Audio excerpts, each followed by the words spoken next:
Greetings all, and welcome to the Noetic podcast. I'm your host, Jordan, and I'm joined by CJ. And today we'll be covering chapter 24 in our continuation of our series on Michel de Montaigne's essays. And we'll be covering chapter 24 titled Of Different Results of the Same Counsel. Yeah, so like any good essay, Montaigne starts with a story. And this story epitomizes the title of this essay, Of Different Results of the Same Counsel. And the story revolves around this one counsel, right? Or this one decision by two figures. We have Caesar Augustus, Roman emperor, and we also have the Frenchman of Montaigne's time, the Duc de Guise. Mm-hmm. And both of them have a conspiracy against them to assassinate them. And both of them choose the same course of action, the same counsel, which is clemency. Clemency. They're not going to kill the guy or anything. They're just going to let him go. But this counsel has different results. For Augustus, he is able to live on and not be threatened again by any sort of conspiracy or assassination attempts. But for Duc de Guise, it's a different story, and he is assassinated. He's whacked later on in his life. So we have this idea that even if you do choose this noble path, because Montaigne finds this idea to be the just decision. Right. And the just decision, and it's also, we have to take into account that it's kind of a power play move. Mm-hmm. Right? By choosing to spare the life of your enemy, in a way, that's pretty psychologically powerful if you think about it, right? By saying, I'm not even afraid of you, I'm going to let you live.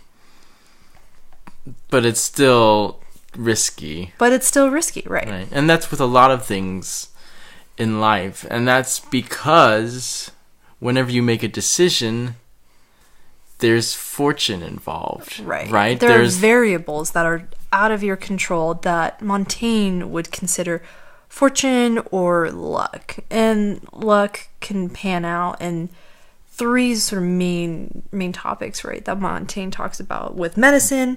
So either, a cure might be a crapshoot, right? It might work, might be neutral, or you could break out in hives and have a terrible allergic reaction to something. Or it could make things worse. Mm-hmm. We don't know. And then there's also, and CJ, you explained this well earlier off mic, with the luck, the role of luck in art. Mm-hmm. Well, I mean, sometimes with art, it can either be something that is beyond your own capabilities. Montaigne talks about how sometimes you have a certain set of talents, and then fortune or some occasion, maybe it was the brush you're using or just how you woke up that morning, you were able to create something or perform something that is beyond what you know yourself capable of. Mm-hmm. You've just raised yourself from 5 to 11 in some strange instance. And that luck or fortune is a part of that. The variables are a part of that. But then we also have the side of the audience too, because somebody could find something in a person's work that is not even remotely within the artist's own vision, but is something that is of such genius that will catapult that person up in artistry, in the cream of the crop of their field, but it wasn't their intentions. So luck, just putting down that brush, just playing that guitar, you are inviting all of these variables that you say to come in. Right. So we have medicine, we got luck, and then Montaigne finally mentions military situations. A different type of art. A different type of the art of war, but that it's the same thing. Right? that even though one might go about and have a campaign, that there are a lot of variables, a lot of decisions that are made that even if they appear to be irrational or appear to be rather reckless, that fortune can twist them and contort them and actually make them work. Right, and I think that with Montaigne, in his opinion, the riskier... when an enterprise is especially risky, it throws itself at the mercy of fortune. And I like this quote: "At every turn, go against the limits of reason." Right. So as you said, it just sort of defies expectations, confounds any sort of concept of reason, but it works. And I think, CJ, you had a really good example. Yeah, I really love using Hannibal in this instance. There's a wonderful book by B.H. Liddell Hart called Strategy, and he includes a lot of Hannibal's own conquests within it. But it seems that it's universally agreed among historians that they have no idea how Hannibal was able to do the things he did as a military leader. There are instances, I think even famously, that we all might know in our heads of Hannibal going across the Alps with elephants.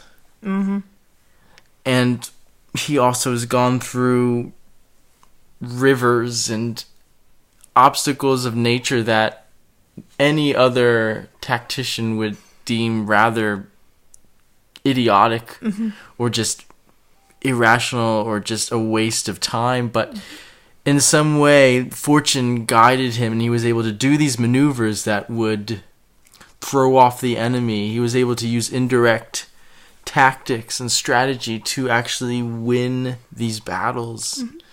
So there was fortune even within these bold moves. Right? So then that sort of brings us back, if we take a bigger scale, or just like go back pan out, we have the act of making a decision, right?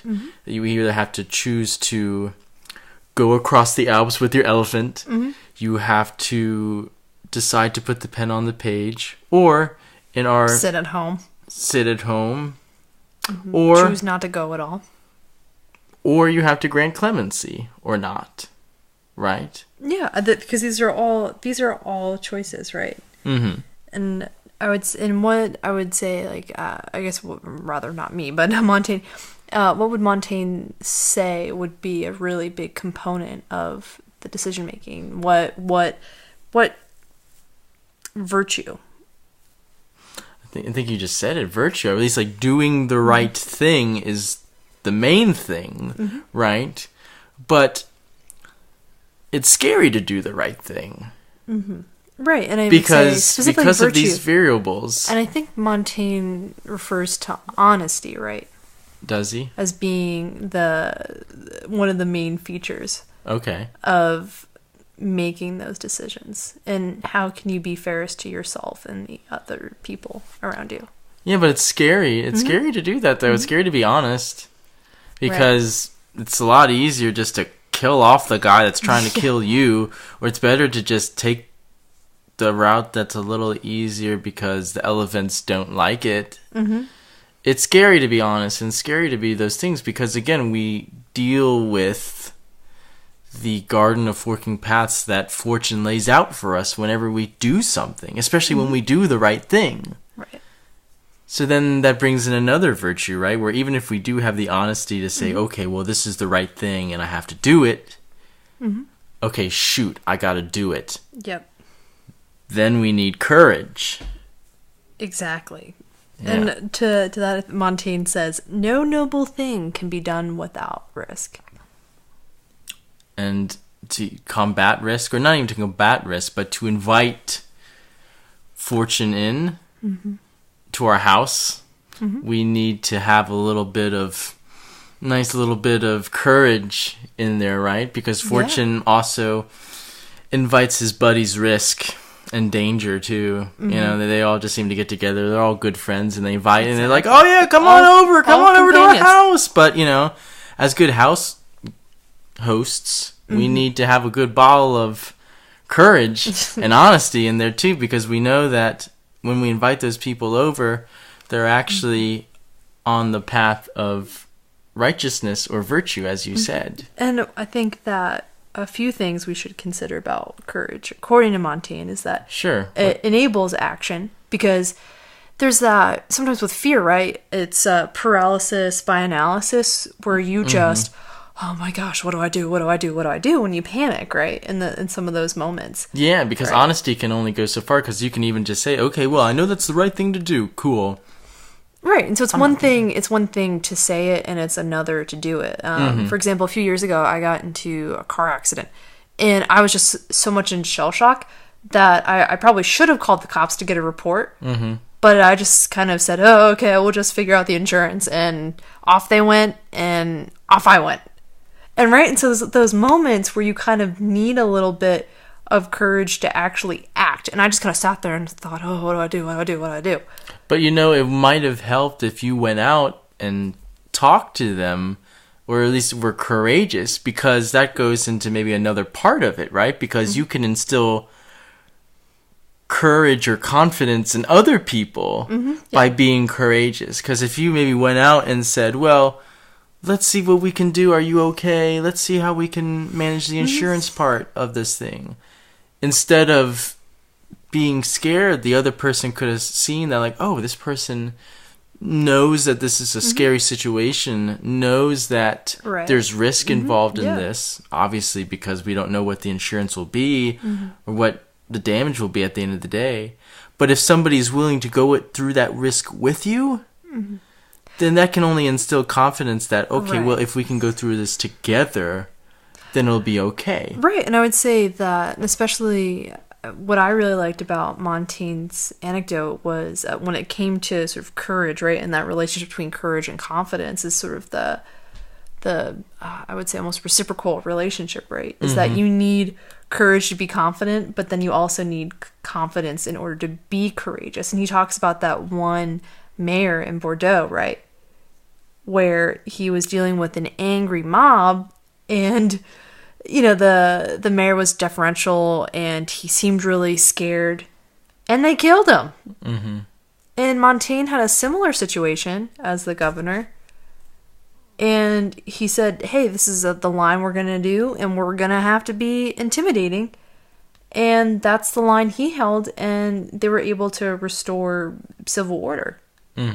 So it's almost as if people can read into what you're feeling at that moment. If you're not confident in your decisions, then they can read into that and say, well, if he's scared, then that might even incite more craziness, or incite them to violence even more. Exactly. And I think there was a passage in Suetonius that I read years ago that Nero was torturing some subjects as usual, and there was the pleas and the pity wouldn't move him to any sort of like pathos or any empathy, but instead it just incited his viciousness even more.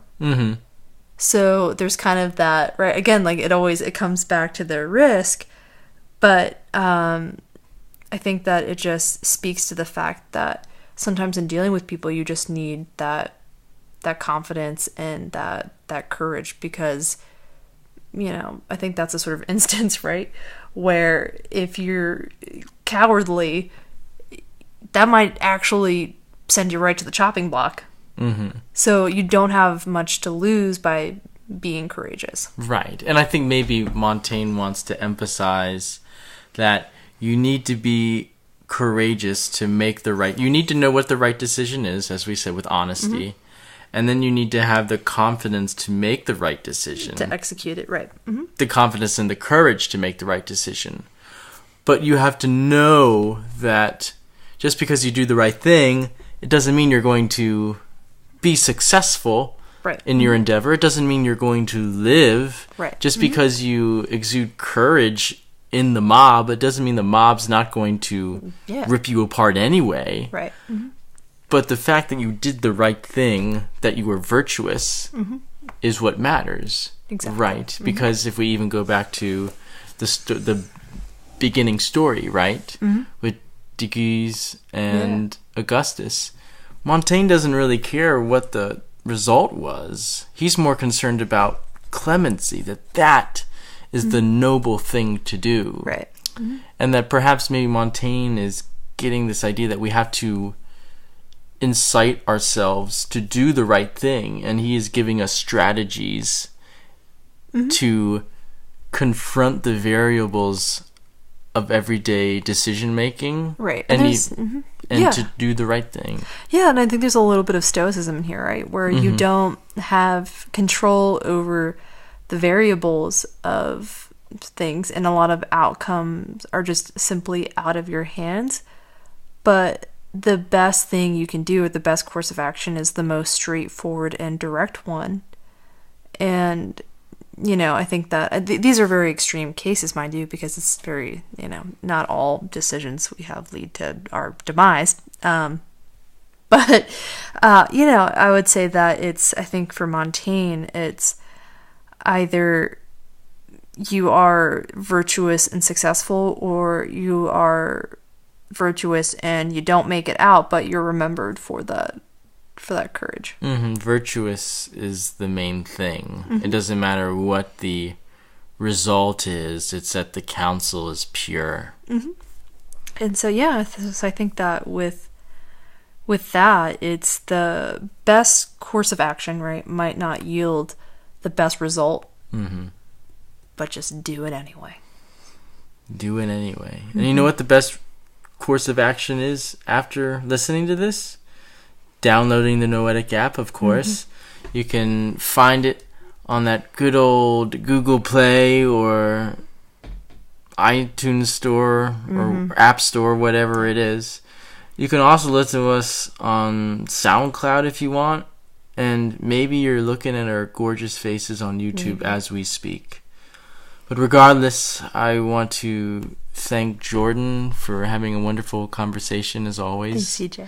And I want to thank you all for listening and sort of being our third variable, if you will, in this. And thank you for giving us the courage to get on here and to talk about Montaigne. No, and we hope that Montaigne can give you the courage to go out and do the right thing regardless of what might happen. So with that, take care, y'all. Stay tuned, and we'll see you later.